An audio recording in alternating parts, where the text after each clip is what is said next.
Rock 95, it is Spence. Good. Actually, still morning yet, but doing some extra duty today because, man, we can't wait for this show to come to town, the Summerland tour.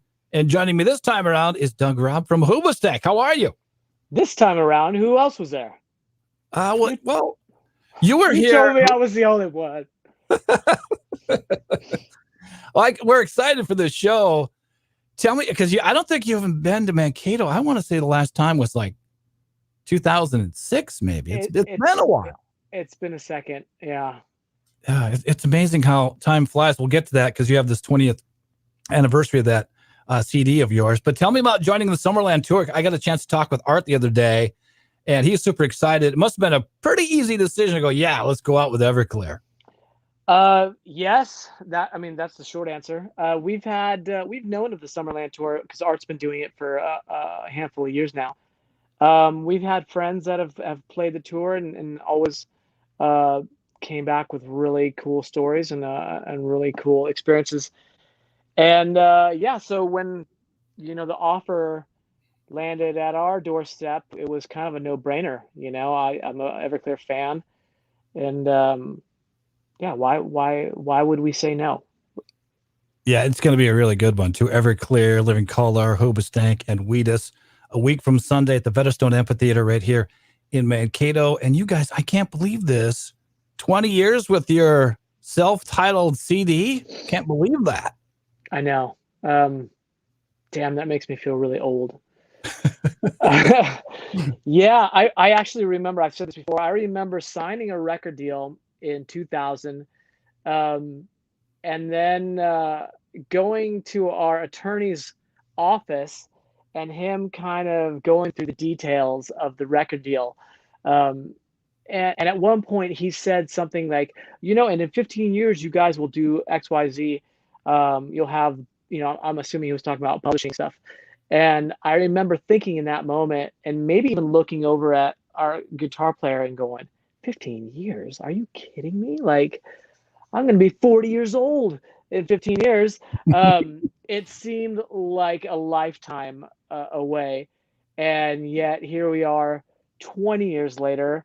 And depending on what I think about it, it seems like it was a blink of an eye. I mean, a lot's happened for sure, but I think we just feel extremely lucky to pretty much, to basically not had a real job in 20 years. Hey, So nothing wrong with that, Doug. Yeah. Right. And doing something that you really, really love. And, did you know you had something special with Crawling in the Dark? Because that's one of those songs, like, if that came up on like a Name That Tune, I think about 2 seconds, and you're like, Hoobastank, Crawling in the Dark. You know what? That one, whenever we get asked this for different songs, it's usually no. But that one, I don't want to say we knew we had something special, but that song was the last song that we wrote for that debut album. And we were in pre-production and already quite a few days into it. I think pre-production was only like 2 weeks. And I would say we were a good 10 days into it. And we kind of had the album already mapped out, but without that song. And Dan, our guitar player, came at some point. It's like, dude, I got this new idea. He played it for us in the pre-production studio. The producer really liked it. I immediately had these melodic ideas. So I'm like, send me, or let me, make me a copy of that. I'm going to take it home. And I think pretty much the next day I had all the lyrics and all the melodies mapped out. We put it together. So, in the 11th hour, and it ended up being the last song we wrote, but the first song we actually recorded and the first single on that album. And obviously it did really well. And so, yeah, I don't know if we knew it was going to do really well, but there was something really cool about the song that we immediately gravitated to. So, yeah, that's incredible. I can't wait to see what else you're going to do as a part of that album, because I was just listening because I knew I was going to be talking with you today. I'm like, I want to go back and re-listen to that album. And God dang it, beginning to end, that dang thing is, there the 12 tracks on there. that's just fantastic. So I don't know what other songs you're going to do. I'm excited to see, what your set list might be. So Well, we on this Summerland tour, Art made it very clear that he wanted the vibe of this tour to be kind of like a radio show. Like when you go to a radio show and there's 10 bands that you know, and they all play the songs that you know, and it's kind of like nonstop singles that you're familiar with. There's not a lot of like deep cuts. So on the Summerland tour, we play 3 or 4 songs off of the debut album, and then some songs off of the Reason, and then we kind of rotate other singles off of other albums, just because we want to keep that vibe going. That playing the songs that people know. the most people would know.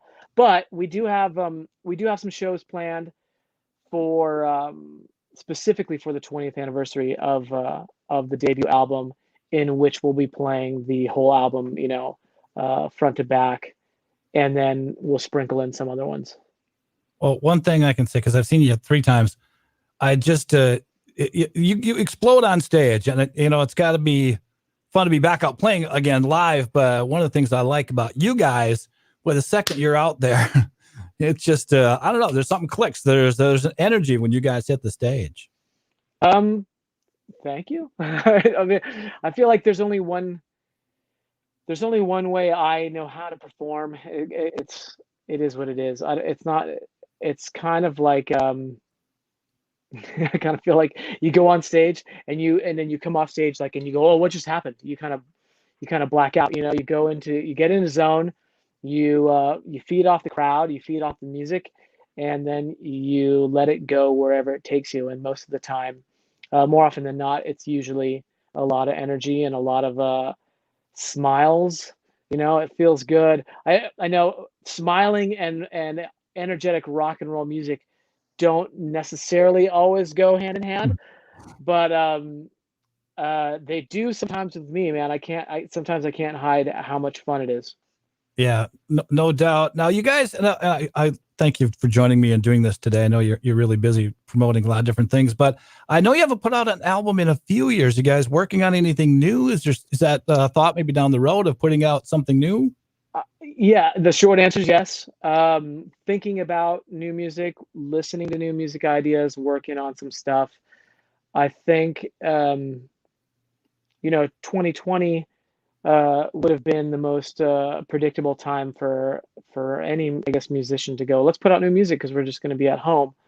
But strangely enough, I kind of think that our band went the other way, or I can only really speak for myself, and kind of took a step back from music and focused on my family. I've got 2 young kids, and really just kind of enjoyed being dad for a while. And then once things kind of starting up again, I have been getting a lot of questions about new music, and it all falls on me because I know our bass player and our guitar player have been sending me ideas constantly.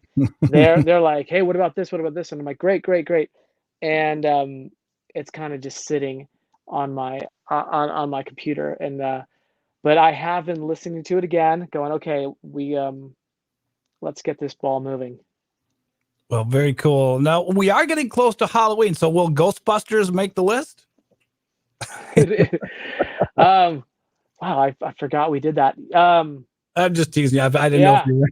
No, I every year I forget we do that, and then the next thing you know, I see it on YouTube.